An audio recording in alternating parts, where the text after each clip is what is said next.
राधे प्रिय दर्शकों, आज हम सुनेंगे परम पूज्य प्रेमानंद जी महाराज के मधुर वचनों को, जो हमें भक्ति, प्रेम और जीवन की सच्चाई से जोड़ते हैं।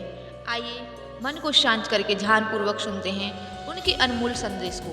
वीडियो को ध्यानपूर्वक अंत तक जरूर सुनें। तो चलिए शुरू करते हैं। कोटि प्रणाम। महाराज जी, हमने अपने घर के मंदिर में अपने माता पिता जी की छवि विराजमान करी हुई है, जो श्री जी के चरणों में चले गए हैं। कुछ लोग कहते हैं कि पितरों की छवि ठाकुर जी के साथ नहीं रखनी चाहिए, कृपया मार्गदर्शन करें। अगर आपकी भावना की हमारे ठाकुर जी हैं तो कोई परेशानी नहीं।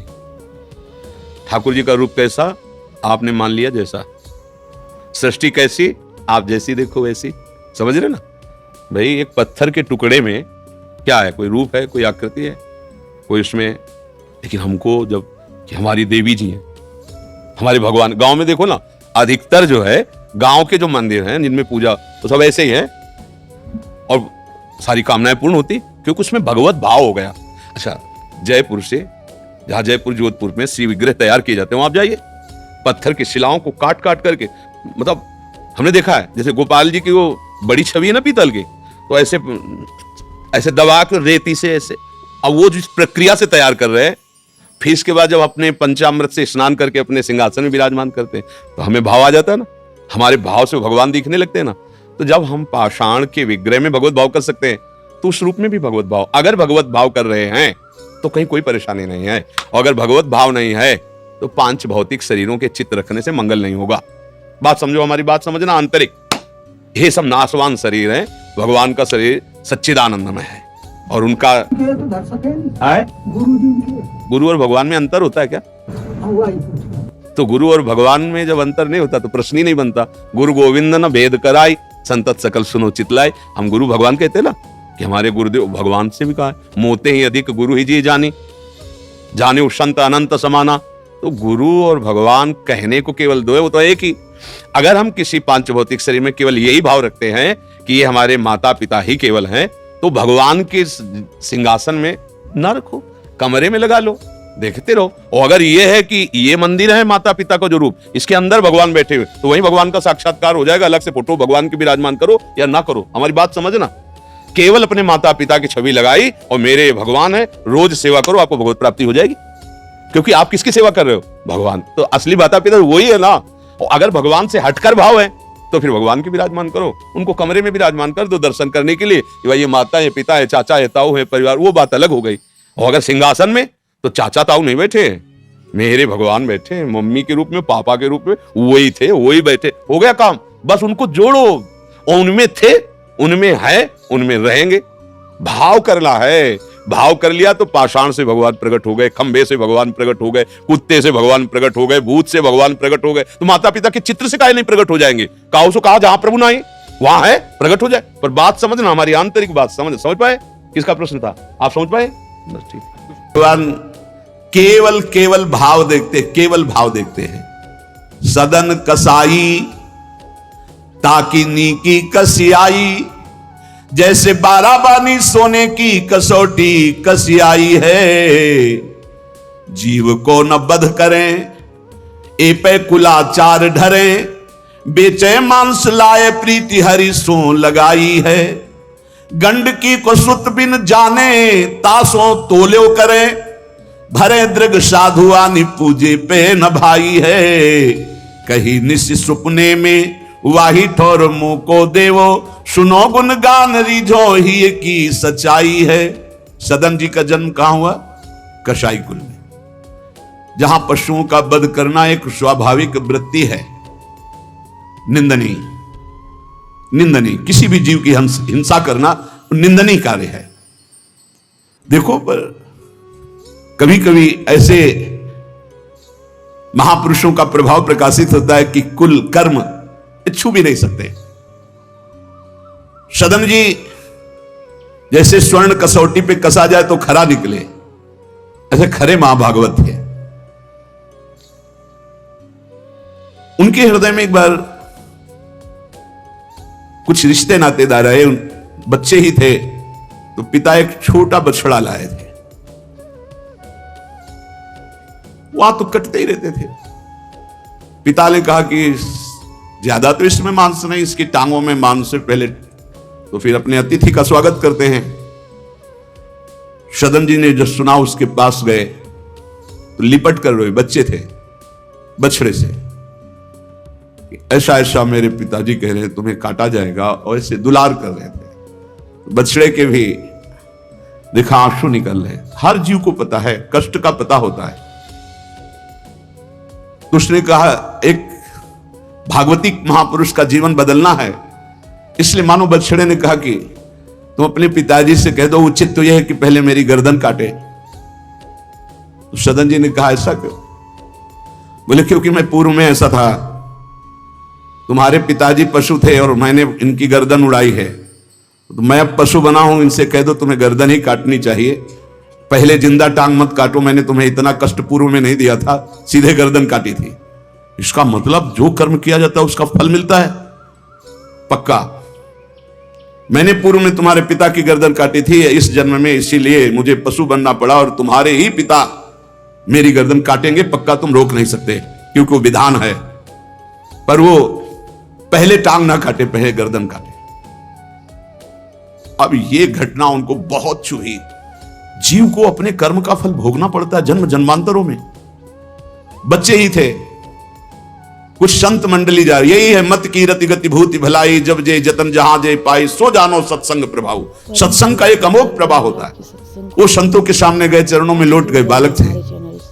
संत जनों ने उठो उठो बच्चे, तो रोते हुए बोले कि हर कर्म का फल जीव को भोगना पड़ता है, कोई ऐसा साधन है जिससे कर्म का फल ना भोगना पड़े और जीवन मुक्त हो जाए, जीव मुक्त हो जाए? उनका भगवान का निरंतर नाम रटना, श्री हरि हरि नाम निरंतर रटे और स्वयं किसी जीव को कष्ट ना दे और संतों का संग करता रहे तो जीवन मुक्त हो जाएगा। बस छोटे से बालक सदन जी में बात बैठ गई, बस अंदर शुरू कर दिया, हरि श्री हरि श्री हरि श्री हरि। संतों की बात मान ले तो परम पद जेब में है। अब पिताजी जब तक रहे तब तक वो वध करते रहे जीवों का, लेकिन सदन जी ने कभी किसी का वध नहीं किया।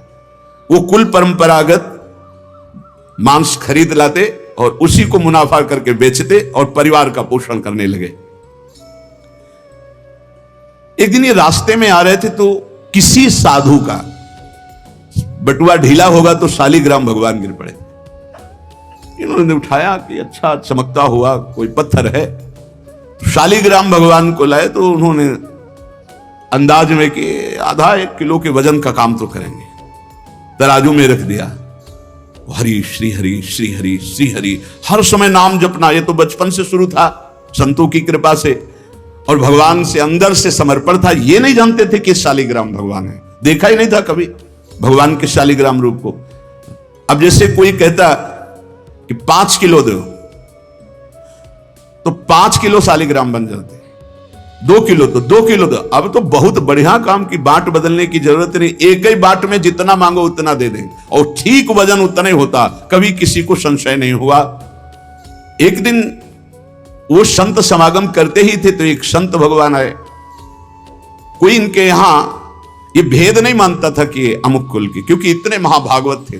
संतों के चरणामृत लेना, उनके पास बैठकर सत्संग करना, तो संत जन इनके यहां आकर के बैठते थे। इनके यहां आकर के थोड़ी देर भगवत चर्चा, बड़े उच्च कोटि के भाव सदन जी के प्रकाशित थे। तो एक संत भगवान ने देखा कि ये तो बड़े सिद्ध शालिग्राम है, इनमें तो चक्र का चिन्ह भी है और ये इससे मांस तोलते हैं। अश्रुपात होने लगे संत जी के कि ऐसा अनर्थ करते हो, तुम भगवान के भक्त हो। संत जी ने सदन जी से बताया कि जानते हो तुम्हारे बांट नहीं है, स्वयं शालिग्राम भगवान है, और इतना घृणित कार्य कि तुम इनसे एक तरफ मांस और एक तरफ शालिग्राम। बड़ी बड़ी उनको व्यथा हुई। सदन जी ने कहा मुझे कुछ पता नहीं, मैं नहीं जानता, मेरे लिए तो ये बहुत सिद्ध बांट है, मैं जितना ग्राहक मांगता है उतना ही, आधा किलो तो आधा किलो, 5 किलो तो 5 किलो बन जाते हैं। आप देखो अपने कुल कर्म को कर रहे हैं और नाम जप कर रहे हैं और संतों की कृपा है। तो देखो कि अचानक रास्ते में भगवान शालिग्राम जी मिले थे। उन्होंने कहा अगर ये भगवान है तो आप ले लो, हम तो सेवा पूजा कुछ जानते नहीं, आप इनको ले जाओ। संत जी ले गए और देखो ये हृदय में बैठा लीजिए, संत मिले मतलब आखिरी जन्म हमारा है। विश्वास अगर कर ले, पक्का समझ लीजिए, ये तुम्हारा विश्वास काम करेगा। निमज्जोन्मज्जताम घोरे भवाब्धौ परमायनम संतो ब्रह्मविदा शांता निर्दडे वापसु मज्जताम। इस घोर संसार सागर में जो हम डूब रहे हैं, तो भगवान भेजते हैं ब्रह्मवेत्ता संत महापुरुष का समागम, और जहां संत मिले तो आखिरी जन्म समझो इस संसार समुद्र से पार होने के लिए सुदृढ़ नौका संत समागम है। भवसागर कहा नाव शुद्ध संतन के चरण, तुलसीदास प्रयास बिनु मिलहि राम दुख हरन। संतों के चरणों का सानिध्य मिला तो देखो सदन जी हरिनाम जपने लगे, सदन जी के हृदय में संतों की प्रति प्रियता बढ़ी, शालिग्राम भगवान मिल, सब बानक बन जाता है। अब संत जी शालिग्राम भगवान को ले गए, एकांत में जाकर के भगवान का पंचामृत से अभिषेक किया, और इसके बाद वेद की स्तुति की, पुरुष सूक्त, शास्त्र शीर्षा पुरुषा सहस्राक्षा शास्त्रपात। भगवान को बिल्कुल अच्छा नहीं लगा। देखो भगवान प्रीति चाहते हैं, सिद्धांत एक अलग होता है। इसीलिए कल हम ऊपर कुछ साधकों से कह रहे थे कि किसी भी साधक को सत्य के मार्ग के लिए ठाकुर जी में जिस रूप में आसक्ति हो उसको ठेस नहीं पहुंचानी चाहिए, क्योंकि पता नहीं कितना आसक्त हो, आप देख करके अच्छा चलो, ऐसे नहीं कभी वही ओहो धन्य भाग, कितने सुंदर आपके ठाकुर जी है, बहुत सुंदर, आप खूब प्यार कीजिए, क्योंकि पता नहीं वो कितनी गहराई से प्यार कर रहा है आप, तो उसका हृदय बहुत दुखी हो जाएगा। भक्त का हृदय दुखी हुआ तो आपकी उपासना में फर्क पड़ जाएगा। संत जी को लगा था कि कसाई कुल में जन्मे हैं, मांस का उधर पल्ला इधर ठाकुर क्या अपराध कर रहा है, उनको ऐसा, और बाहरी दृष्टि में लगता भी ऐसा ही है। तो कहा भयो जो पे बड़े कुलहू में जन्म भयो, जप तप नेम व्रत साधन अपार है। कहा भयो तीर्थ अनेकन गमन किए, गयो नहीं जौलो निज मन को विकार है।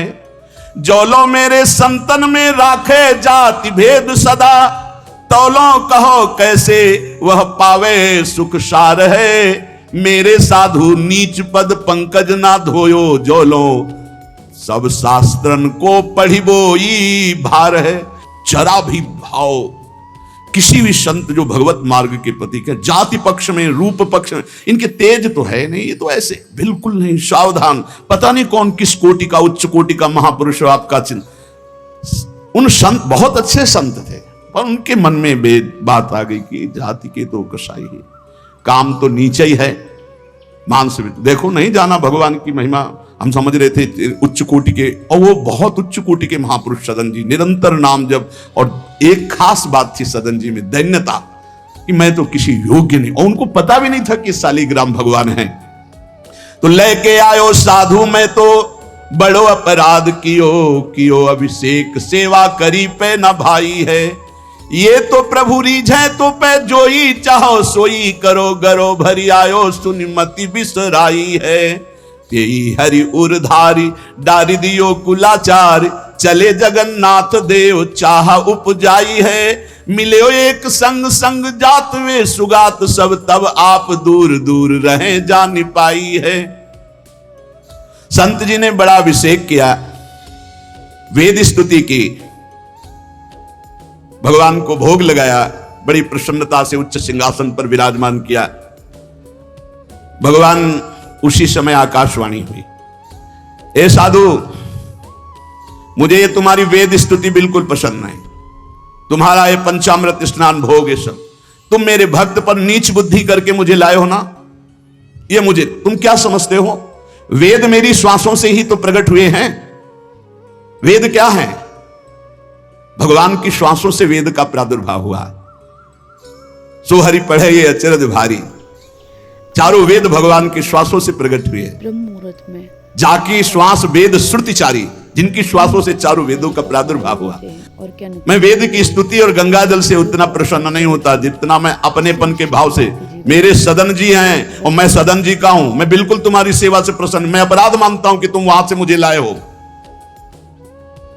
साधु जी यह बात सुनकर एकदम घबरा गए। शालिग्राम भगवान को लिया, दौड़ते हुए सदन जी के पास गए और गदगद स्वर में कहा, मैंने भारी अपराध कर दिया, ठाकुर जी को अप्रसन्न कर दिया। मैंने आपके प्रति भाव किया कि आप कसाई कुल में आपका अधिकार ठाकुर का नहीं है, इसलिए आप ठाकुर जी को नहीं जानते हो, आप ऐसा ये लो।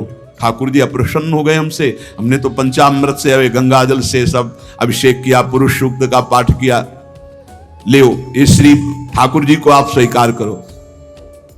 विधि पूर्वक सेवा से ठाकुर जी प्रसन्न नहीं हुए, अपनेपन से ठाकुर जी को सबसे ज्यादा अपनापन, प्रेम भाव।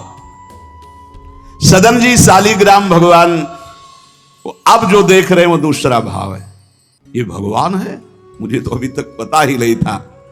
साधु जी जब चले गए तो कहा, अब तौलने के काम में तो नहीं, एक सुंदर नवीन कपड़े में ऐसे गले पे लगा लिए, ठाकुर जी गले पे डाल लिए।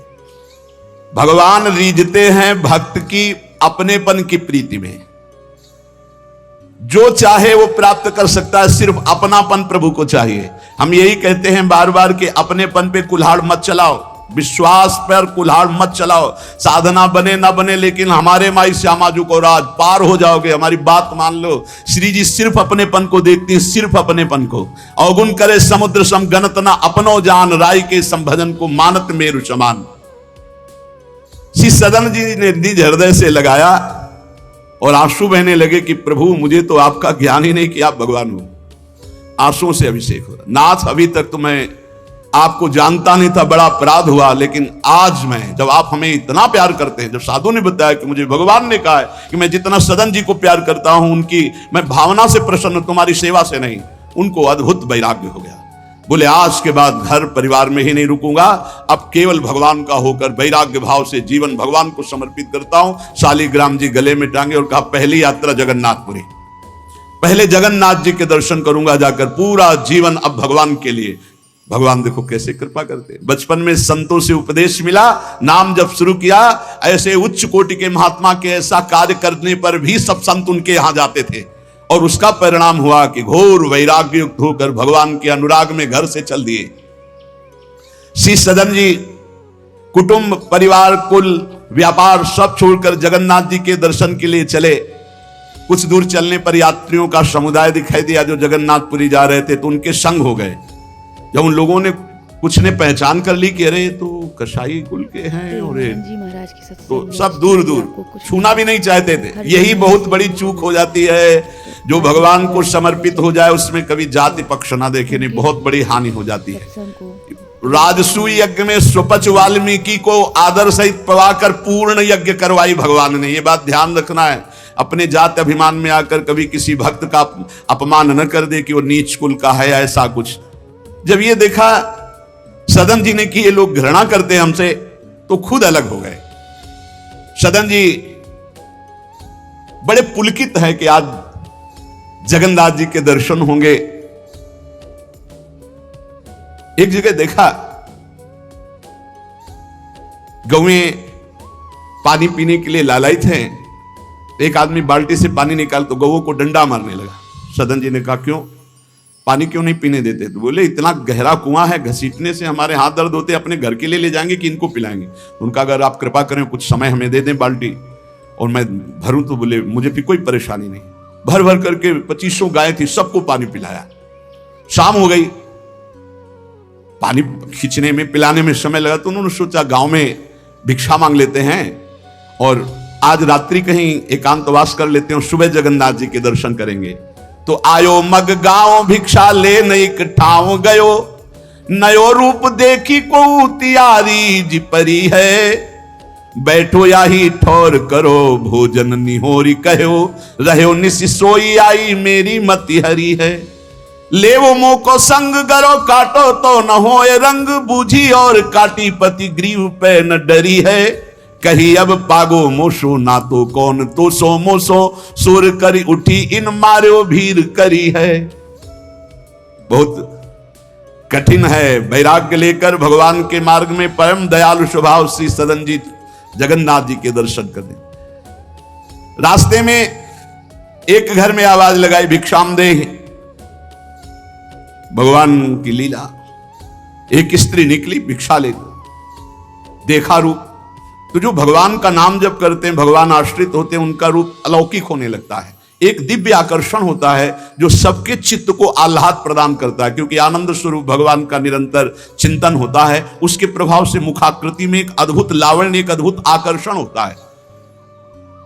वो स्त्री ने देखा कि नवयुवक भिक्षुक तेजस्वी, वो रीझ गई, देखते ही रीझ गई। और उसने कहा, कहीं मांगने की जरूरत नहीं, आप यहां बैठो और भोजन करो। सदन जी ने कहा, हमें पाना तो है ही, जब आप पवाने के लिए कह रही तो पवा दीजिए। स्वाभाविक, क्योंकि अभी वैराग्य मार्ग में निकले। उस स्त्री ने प्रार्थना की, भोजन बना के पवाया और कहा, प्रभु यदि आज रात्रि ही विश्राम कर लें तो आपको क्या, सुबह जगन्नाथपुरी चले जाइए। आपने उस स्त्री के विशेष आग्रह को स्वीकार करके उसके घर में शयन करना स्वीकार कर लिया।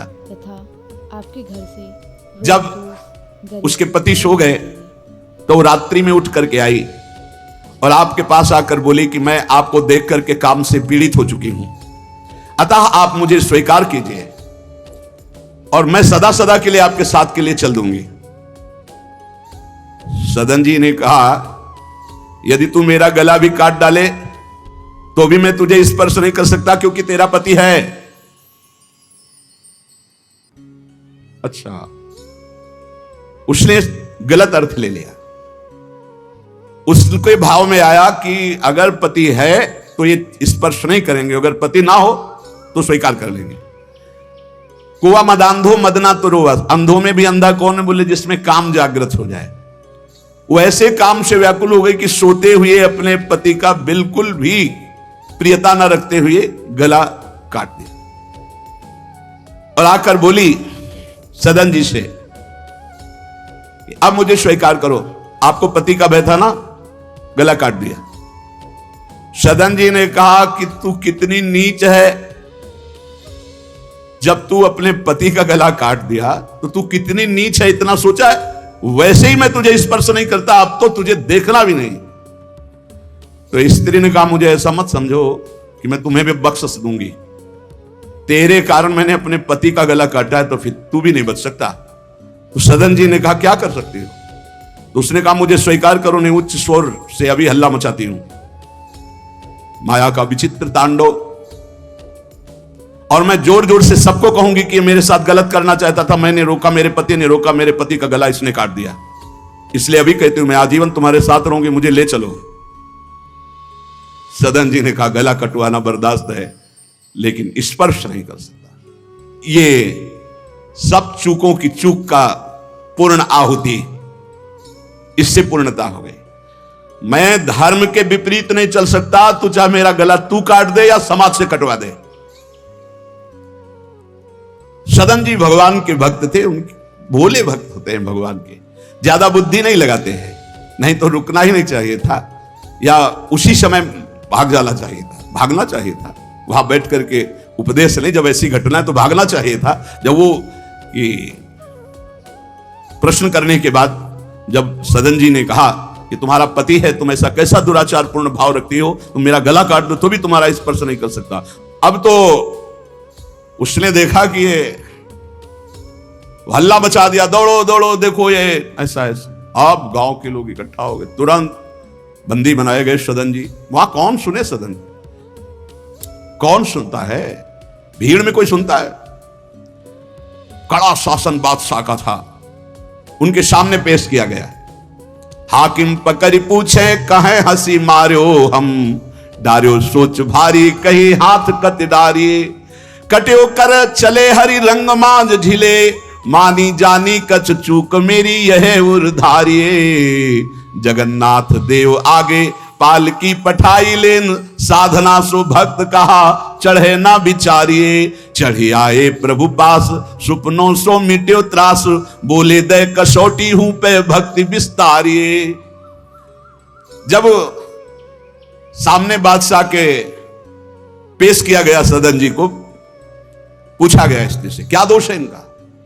बोले साहब ये हमारे प्रति गलत भाव रख रहे थे, मेरे पति ने मेरी रक्षा की, इन्होंने पति का वध कर दिया, फिर मेरे साथ तो मैंने हल्ला मचा दिया, फिर ये बंदी बनाकर आपके सामने ले गए।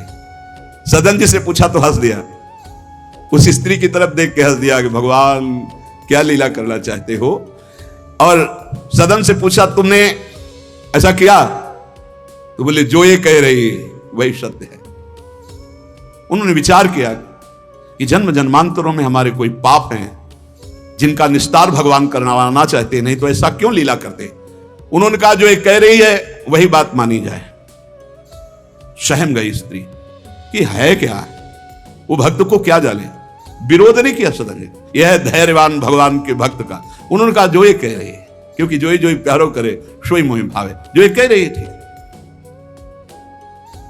भगवान के रहस्य को जानने वाले भक्त ऐसा ही। श्री गदाधर भट्ट जी कथा करते थे, अपार भीड़ एकत्रित हो जाती, वृंदावन में आगरे से लोग सुबह भाग भाग करके अपार भीड़ सत्संग।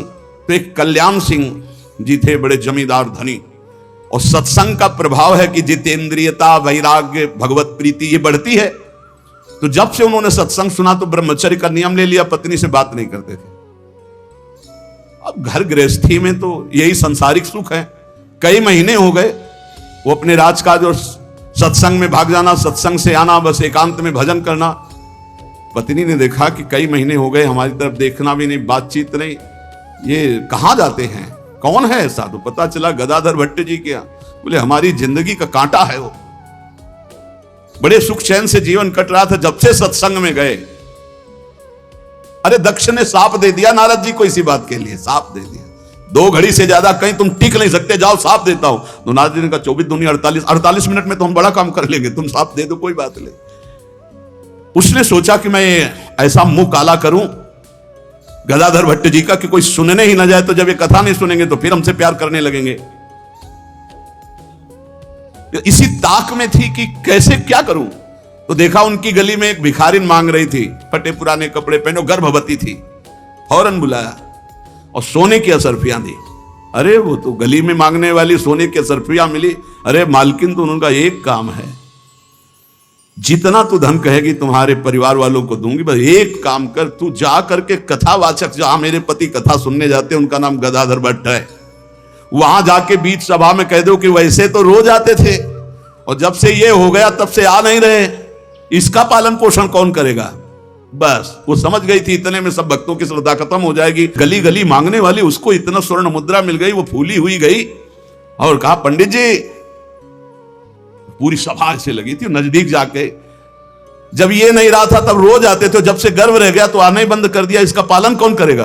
बोले बैठो बैठो, बहुत दिनों में आए, बैठो, जिसने गर्भ दिया वही इसका पालन भी करेगा, तुम चिंता क्यों करती हो। खुश खुश शुरू हो गई कि यार ऐसा बड़े त्याग वैराग्य, बड़े उच्च कोटि के महापुरुष गदाधर भट्ट जी बड़े त्याग वैराग्य की बातें करते हो, ये हालत है पीछे की। अरे कुछ लोग कहने लगे हम तो कहते ही थे, शोरगुल शुरू हो गया। और कुछ भक्त थे जो प्राण समर्पित किए थे, उन्होंने कहा ऐसा नहीं हो सकता, ऐसा कदापि नहीं हो सकता, कोई षड्यंत्र रचा जा रहा है। तो उनमें एक बहुत श्रद्धावान और समर्पित थे, उनको बिल्कुल चैन नहीं पड़ा। सोचा अगर सामने से कुछ तो फिर हमारे ऊपर गदाधर भट्ट जी की, और वो समता प्राप्त पुरुष, जैसे सदन जी ने कह दिया जो ये कह रही वही सत्य है, ऐसे उन्होंने कहा कि तुम चिंता क्यों करती हो, जिसने गर्भ दिया वही पालन करेगा, बैठो तुम आराम से सत्संग सुनो। सामने ऐसे तिरछी चितवन से जाकर उसको बुलाया, गदाधर भट्ट नहीं देख पाए, नजदीक गई, पीछे मंच के ले गए, कहा सत्य बोल, कभी तो जानती इनको, कभी मिली है। वो घबरा गई क्योंकि दसियों लोग पीछे पहुंच गए जो श्रद्धावान थे, बोल सच्ची। तो उनका मैंने तो कभी देखा ही नहीं है इनको, ये हमारे पास क्या आएंगे।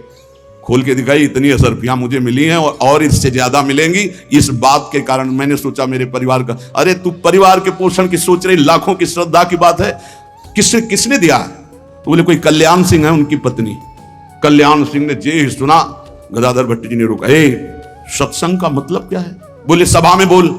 गदाधर भट्ट जी ने कहा कुछ कहने की जरूरत नहीं है, ये सब भगवान से प्रेरित है। कल्याण सिंह का तुम हमारी आज्ञा का पालन करो, अपनी पत्नी को कठोर शब्द नहीं बोलोगे, लेकिन गृहस्थ धर्म में हो, अपने धर्म का भी तुम्हें पालन करना चाहिए। कल्याण को शांति किया और उसको और भेंट दी और कहा जाओ तुम अपना सुखपूर्वक जियो। जैसे महापुरुष जो स्थिति होते उसमें सबको लगने लगा था। उन्होंने कहा बैठो बैठो बैठो, जिसने गर्भ दिया वही पाला। अब वो तो कह रहे हैं भगवान को लेकर, और लोग समझ रहे हैं कि मामला है। ऐसी सदन जी ने कहा जो ये कह रही वो सत्य है, क्योंकि वो समझ रहे हैं कि भगवान कुछ दंड देना चाहते हैं, तो मैं क्यों बचना चाहूं। भक्तों का बड़ा विचित्र स्वभाव होता, समझ पाना बड़ा कठिन। उन्होंने कहा जो कह रही है सत्य है।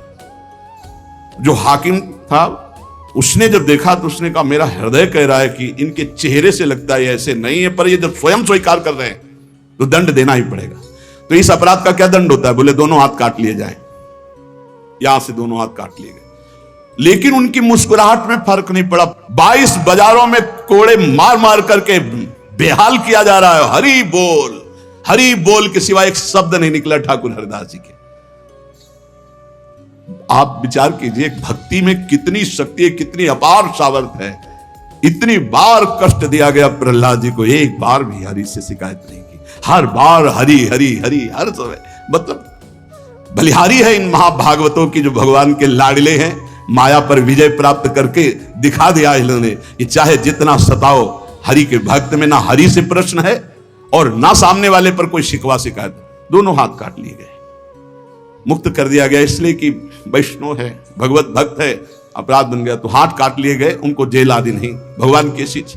अब रक्त स्राव हाथों से हो रहा है।